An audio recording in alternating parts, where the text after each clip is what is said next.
కాలం సమయం తక్కువ ఉంది కనుక నేను ఒక 4 మాటలు మాట్లాడి ప్రసంగాన్ని ముగిస్తాను. ముఖ్యంగా ఇప్పుడు జరగబోయేటువంటి ఎన్నికలు చాలా కీలకమైనవి. మనం పోరాడాల్సింది మామూలు వాళ్ళతో కాదు, మన మధ్య ఉండాల్సింది తెలుగుదేశం నాయకుల మధ్య కానీ కార్యకర్తల మధ్య కానీ పార్టీలో కానీ ఉండాల్సింది ఒకరి మీద ఒకరికి నమ్మకం. చంద్రశేఖర్ రెడ్డి గారికి చాలా మంచితనం, నమ్మకం. ఆ నమ్మకం ఎంత దూరం వెళ్ళిందంటే అన్నా తమ్ముడు వాళ్ళని నమ్మారు, ఆస్తులు పోగొట్టుకున్నారు. జగన్మోహన్ రెడ్డి గారిని నమ్ముకున్నారు, పదవులు పోగొట్టుకున్నారు. ఇప్పుడు చంద్రబాబు నాయుడు గారిని నమ్ముకున్నాం. రాజకీయం త్యాగం చేశారు చంద్రశేఖర్ రెడ్డి గారు. అన్ని విధాల నమ్మకం అనేది ఒకటి ముందుకు నడిపిస్తుంది.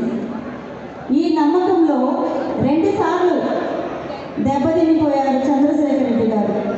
ఇప్పుడు మా భవిష్యత్తు చంద్రబాబు నాయుడు గారు. ఆయన మీద నమ్మకంతో మేము ముందుకు నడుస్తున్నాం. మన భవిష్యత్తు మాకే కాదు, మీకు అందరికీ, యావత్ ఆంధ్రప్రదేశ్కి ఒక నమ్మకం ప్రస్తుతం మిగిలి ఉండేది చంద్రబాబు నాయుడు గారు. ఆయన మనకు ముఖ్యమంత్రి అయితే తప్పకుండా మన రాష్ట్రానికి కనీసం రాజధాని, మన భవిష్యత్తుకి గ్యారంటీ అనేది వస్తుందనే నమ్మకం. ఆ నమ్మకంతో మనం ముందుకెళ్ళాలి. ఆ నమ్మకం ముందుకెళ్ళాలంటే మరి మన ఎంపీ అభ్యర్థి గారిని, అదేవిధంగా ఎమ్మెల్యే అభ్యర్థుల్ని మనం ముందుండి కష్టపడి గెలిపించుకోవాలి. ఇప్పుడు ఆత్మకూరు నియోజకవర్గంలో ఆనం రామనారాయణ రెడ్డి గారు పోటీ చేస్తున్నారు. మరి వీళ్ళకి ప్రత్యర్థి ఎవరు? మేకపాటి విక్రమరెడ్డి గారు. ఎవరు ఆయన? చంద్రశేఖర్ రెడ్డి గారి స్వయాన అన్న కుమారుడు. అదేవిధంగా ఉదయగిరి నియోజకవర్గంలో కాకర్ల సురేష్ గారు, వారికి ప్రత్యర్థి ఎవరు? మేకపాటి రాజగోపాల్ రెడ్డి గారు. ఎవరు వీళ్ళిద్దరు? చంద్రశేఖర్ రెడ్డి గారి రక్త సంబంధం, కుటుంబ సభ్యులు. ఈ పొద్దు చంద్రశేఖర్ రెడ్డి గారు కుటుంబ సభ్యులతో పోటీకి సిద్ధమయ్యారు. కాకర్ల సురేష్ గారిని గెలిపించుకోవాలి, రామనారాయణ రెడ్డి గారిని గెలిపించుకోవాలి. అదేవిధంగా మన వేమిరెడ్డి ప్రభాకర్ రెడ్డి గారికి అత్యంత మెజార్టీ తీసుకురావాలన్న పట్టుదలతో ఈ పొద్దు కుటుంబంతోనే తలపడడానికి సిద్ధంగా ఉన్నారు చంద్రశేఖర్ రెడ్డి గారు. కారణం మాకు జరిగిన అన్యాయం, చంద్రశేఖర్ రెడ్డి గారికి జరిగిన అన్యాయం ఎవరికి జరగకూడదు. ఇంకా ఆ విధమైన కుట్రలతో, కుతంత్రాలతో చంద్రశేఖర్ రెడ్డి గారికి ఇట్లాంటి పరిస్థితి తీసుకొచ్చి పెట్టారు. అయినా మేము భయపడలేదు, ధైర్యంగా ముందుకు నడుస్తున్నాం. చంద్రబాబు గారి మీద ఉన్న అపార నమ్మకం. మాకు న్యాయం జరగకపోయినా పర్వాలేదు, ఆంధ్రప్రదేశ్కి న్యాయం జరిగితే చాలు. మనకి రాజధాని ఎక్కడ అనేది చెప్పుకోవడానికి లేని పరిస్థితిలో ఉన్నాం.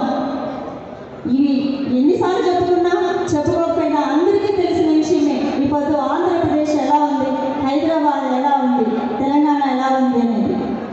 కాబట్టి ఒకటే ఆత్మీయ సోదరులారా, అందరికీ ఒకటే విన్నపం. మనలో మనకు ఎన్నో మరుగుచ్చులు ఉండొచ్చు, కానీ అన్నీ కూడా పక్కన పెట్టి త్రికరణ శుద్ధితో మనం శక్తివంచం లేకుండా పనిచేయాలి.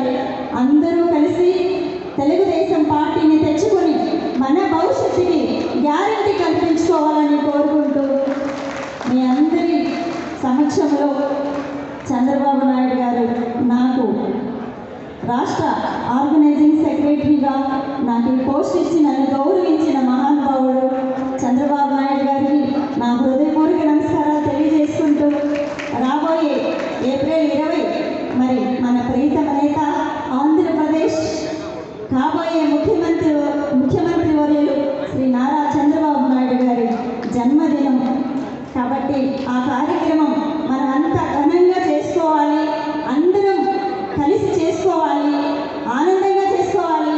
ఆ రోజు నుంచే మన పోరాటం సీరియస్గా ముందుకు వెళ్ళి మనం అత్యంత మెజార్టీతో మన అభ్యర్థుల్ని గెలిపించుకుని మన చంద్రబాబు నాయుడు గారిని ముఖ్యమంత్రిగా చూసుకుని మరి బాబు గారు ఇచ్చినటువంటి అసెంబ్లీ నుంచి ఆయన బయటకు వచ్చారు ఛాలెంజ్ చేసి. మన మీద నమ్మకంతో ఆయన ఏ ఒక్కరిని సంప్రదించకుండా బయటకు వచ్చారు. కేవలం తెలుగుదేశం పార్టీలో అంత గొప్పతనం ఉంది అన్న. నాకు అనిపిస్తుంది ఇన్నేళ్ళు ఎందుకు చంద్రబాబు నాయుడు పార్టీలో తెలుగుదేశంలో నేను లేను అనిపిస్తుంది. ఎంత ఆప్యాయతన్నా.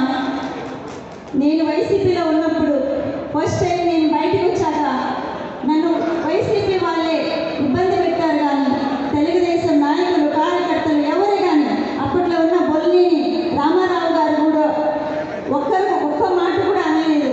కాబట్టి ఇంత ఆత్మీయత ఉన్న తెలుగుదేశం పార్టీ నాకు చాలా చాలా నచ్చింది.